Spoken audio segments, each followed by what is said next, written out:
الصلاۃ والسلام علیکہ یا رسول اللہ صلی اللہ علیہ وآلہ وسلم۔ السلام علیکم رحمۃ اللہ وبرکاتہ۔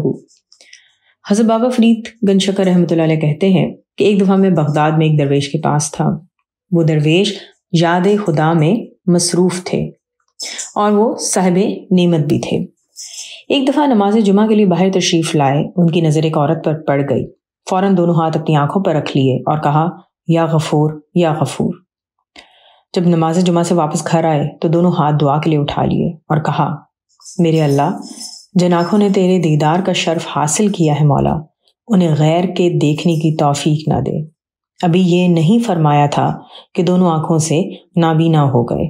2 رکعت نماز شکرانہ ادا کی اور بیٹھ گئے۔ اس وقت حضرت شیخ الاسلام قدسرہ کی مبارک آنکھیں نمناک ہو گئی اور فرمایا وہ انسان کتنا کوتاہ نظر ہوتا ہے جو محبوب کے علاوہ کسی اور کو دیکھتا ہے۔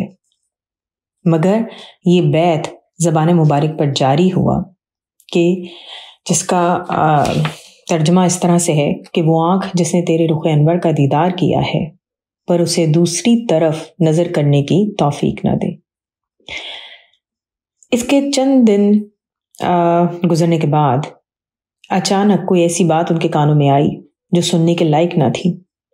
کانوں میں انگلیاں کر لی اور عرض کیا میرے اللہ، تیرے نام کے سوا کچھ اور سننے والے کان بہرے ہو جائیں۔ تو فوراً ان کی سننے کی قوت یعنی قوت سماعت جاتی رہی۔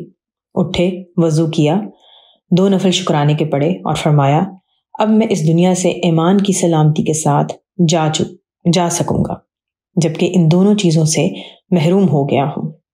اور پھر یہ شعر جاری تھا ان کی زبان پر، یہ کان اگر تیرے نام کے سوا کسی اور بات کو سننے کے لیے کھڑے ہوں تو بہرے ہو جائیں۔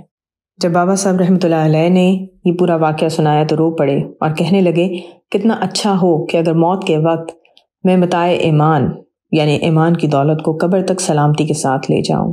وہ یہ بولتے جاتے تھے، شعر پڑھتے جاتے تھے اور آسمان کی طرف رخ کر کے کہتے اے اللہ، اس فقیر کی آرزو یہی ہے کہ اس دنیا سے سلامتی ایمان کے ساتھ جانا ہو۔ آمین ثم آمین۔ ہم سب کو اپنے لیے یہی دعا کرنی چاہیے کہ ہم سب کا خاتمہ ایمان پر ہو۔